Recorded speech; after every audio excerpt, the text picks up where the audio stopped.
Greater రాయలసీమలో నియోజకవర్గాల్లో ఇద్దరు బలిజలు ఉంటే ఇద్దరు బలిజలను కూడా తీసేసి అదే స్థానంలో ఇద్దరు రెడ్లు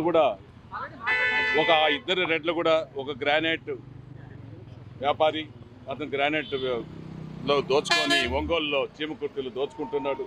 ఇంకొక అతను ఇక్కడ శాండల్వుడ్ స్మగ్లరు, అందరికీ తెలిసిందే. అతను చిత్తూరు జిల్లాలో శేషాచలం కొండల్లో దేవుడి సంపదను కూడా కొల్లగొట్టి అక్రమంగా సంపాదించుకొని ఈరోజు మళ్ళీ అతను రాజకీయాల్లో ఆ యొక్క డబ్బుతో ప్రజలను కొనాలని చూస్తున్నారు. ప్రజలు కూడా తగిన సమయంలో తగిన బుద్ధి కూడా చెప్తారు.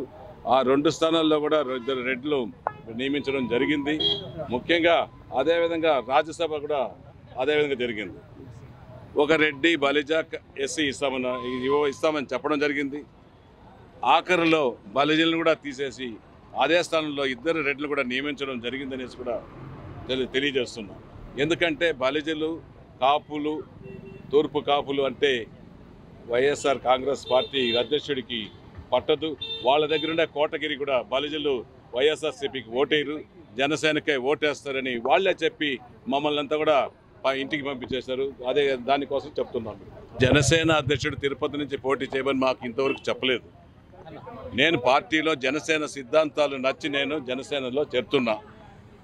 జనసేన అధ్యక్షుడు ఏది ఆదేశిస్తే దాని ప్రకారం నేను చేసేదానికి సిద్ధంగా ఉంటాను. మరిన్ని వీడియోస్ కోసం ఛానల్ ని సబ్స్క్రైబ్ చేయండి. లేటెస్ట్ అప్డేట్స్ కోసం వాట్సాప్ ఛానల్ ని ఫాలో చేయండి. అండ్ లింక్ డిస్క్రిప్షన్ లో ఉంది.